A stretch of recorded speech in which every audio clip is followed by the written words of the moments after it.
Hey, good morning, Daily Dosers. My name's Austin Payne, and I'm one of the high school pastors on the Vista campus. And today, I really want to share probably one of the most terrifying verses for me all growing up. This is the one that made me kind of shake in my boots a little bit and shudder. And it's in Luke chapter 13. And a couple of people pose a simple question to Jesus, and they say this. They say, "Lord, are only a few people going to be saved?" And it comes on the heels of Jesus teaching on the gate will be narrow, or the road will be narrow, and many are walking towards destruction, and only a few will lead to, or will walk in this life and life eternal. And Jesus gives them this answer. He says, "Make every effort to enter through the narrow door, because many, I tell you, will try and enter and will not be able to. Once the owner of the house gets up and closes the door, you will stand outside knocking, pleading, 'Sir, open the door for us.'"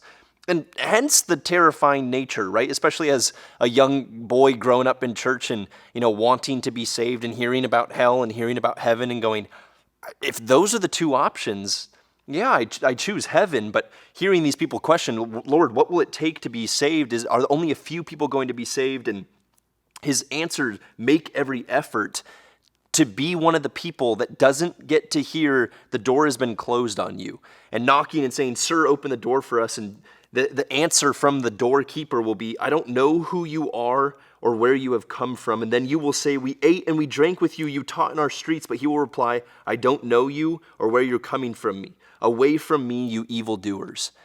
And I think fundamentally, without the context of the greater gospel, the good news, I find myself in the trap of every other major religion on planet Earth that says, at the end of your life, there will be this scale.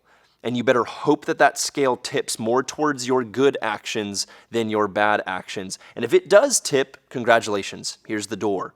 Right? You get to walk in eternal life. You get to be one of the few people that will be saved. But if it doesn't tip, if your bad actions outweigh, yeah, you're going to be one of these people that's outside saying, "Sir, open the door for us." And he's going to say, "I don't know you. I don't know where you came from. Away from me, you evildoers." And you're going to be like, "No, but I did good." And it's like, well, you didn't do enough good. And I think the piece in here that maybe allows me to not be so terrified by this verse, but actually take a lot of peace in this verse, is when he says, "I don't know you or where you came from." And so this really allows me to take a step back from my good actions or my bad actions and really focus in on that relationship with Jesus to say, do I know him? Right? Will there only be a few that are saved? Yes, but it's those that know him. And I think back to high school when my dad was my basketball coach, or when my dad held a place of authority on campus, or if you have a principal of a school who happens to be your father, who happens to be your mother, and you get sent to the principal's office, or you get in trouble in your sport, and you walk up and the judge or the person in authority, the person calling the shots, it's your dad or it's your mom. You almost rest easy in that moment where you get to walk in and go, "Oh, the judges, they know me. They have relationship with me. They know my core. They know why I make decisions, my motivation behind my morality."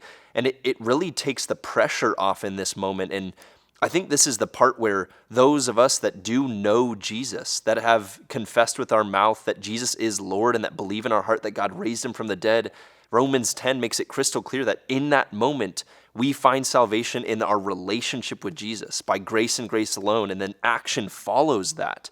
But in this moment, I think I get to rest easy and knowing that at the end of my life, as I approach that door and knock upon that door, it's those that don't know him that door will not be opened for. And that takes one of the most terrifying verses in the Bible and allows me to breathe and go, oh, it's going to be my dad.